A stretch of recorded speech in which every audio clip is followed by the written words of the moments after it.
नमस्ते, मेरा नाम प्रतीक्षा है और आप देख रहे हैं दी ऑर्डिनरी शो। अभी जिन लेखिकाओं की हम बात कर रहे थे उनके नाम हैं महाश्वेता देवी, बामा और सुकीर्ता रानी। इनके लेखन को सिलेबस से हटाने के बाद से ही इस फैसले का विरोध और समर्थन दोनों हो रहा है। ताज़ा अपडेट में यह है कि करीब 1100 टीचर्स और एकेडमिक्स ने दिल्ली विश्वविद्यालय के वाइस चांसलर और राष्ट्रपति को पत्र लिखा है। इनमें एकेडमिक्स में रोमिला थापर, जयति घोष, पेरुमल मुरुगन, उर्वशी बुटालिया जैसे स्थापित नाम शामिल हैं। इस पत्र में इन 3 लेखिकाओं के काम को वापस से सिलेबस में शामिल करने की बात कही गई है। पत्र में कहा गया है कि तीनों लेखिकाओं का लेखन समाज की अलग अलग रूपरेखा के बारे में समझ विकसित करने के लिए बहुत जरूरी है। इससे पहले दिल्ली विश्वविद्यालय के रजिस्ट्रार डॉक्टर विकास गुप्ता ने कहा था कि लेखिकाओं के काम को हटाने का फैसला सर्वसम्मति और लोकतांत्रिक प्रक्रिया के पालन के बाद हुआ है। उन्होंने ये भी कहा कि सिलेबस में ऐसे लेखन को जगह नहीं मिलनी चाहिए जिससे लोगों की भावनाएं आहत होती हों, क्योंकि विश्वविद्यालय का काम एक समावेशी समाज का निर्माण करना है। डॉक्टर विकास गुप्ता ने इन 3 लेखिकाओं के काम को आपत्तिजनक भी बताया। दूसरी तरफ कई शिक्षकों ने उनके इस बयान का विरोध किया, खासकर इस बात का कि लेखिकाओं के काम को हटाने का फैसला सर्वसम्मति और लोकतांत्रिक प्रक्रिया से लिया गया।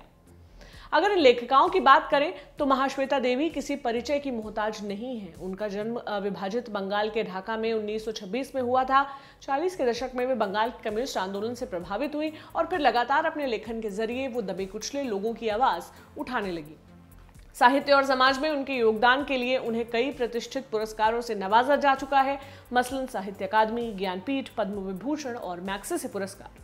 बामा और सुकीर्ता रानी तमिल दलित लेखक हैं जिन्होंने अपने लेखन के जरिए दलित समाज की स्त्रियों की पीड़ा और संघर्ष को रेखांकित किया है।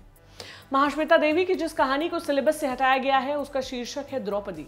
ये बंगाल की पृष्ठभूमि पर आधारित एक लघु कथा है। यह एक 27 साल की आदिवासी युवती द्रौपदी के दृढ़ निश्चय की कहानी है जो पेट्रियार्की, बलात्कार और यौन शोषण के खिलाफ लड़ती है और अंत में इस संघर्ष का प्रतीक बन जाती है। द्रौपदी के गांव के जमींदारों ने पानी के स्रोतों पर कब्जा कर रखा होता है। गांव के सभी लोगों को पानी मिले, इसके लिए द्रौपदी उन जमींदारों से लड़ती है। गांव के जमींदार सरकार से मदद लेते हैं।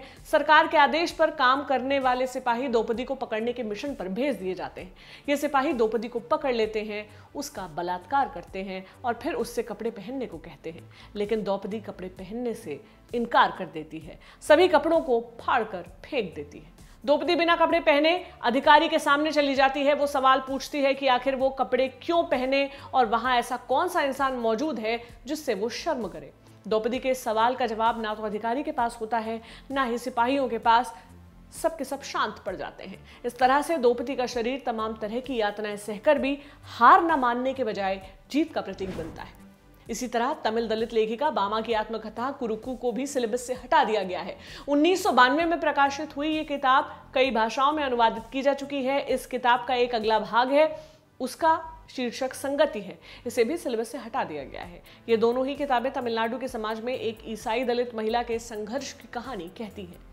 सुकीर्ता रानी की भी 2 रचनाओं कैमारू और एन ऊडल को सिलेबस से हटा दिया गया है। ये दोनों रचनाएं भी कमोबेश दलित महिलाओं के संघर्ष के बारे में है। कैमारू में तो मैनुअल स्कैवेंजिंग के दंश का बेहद ही पीड़ादायक चित्रण किया गया है। अपनी रचनाओं को सिलेबस से हटा देने पर बामा और सुकीर्ता रानी की प्रतिक्रिया भी आई है। द हिंदू से हुई बातचीत में सुकीर्ता ने इस कदम को अप्रत्याशित नहीं बताया। उनका कहना है कि बीजेपी की सरकार के आने के बाद ही प्रगतिशील लेखकों पर अंकुश लगाए जा रहे हैं, उनकी हत्याएं हो रही हैं और उन्हें जेल में डाला जा रहा है। ऐसे में ये तो होना ही था। दूसरी तरफ बामा ने भी इस कदम को सरकार के इशारे पर उठाया गया कदम बताया। उन्होंने कहा कि पिछले 2000 सालों से दलित समाज और महिलाओं के ऊपर जुल्म किया गया।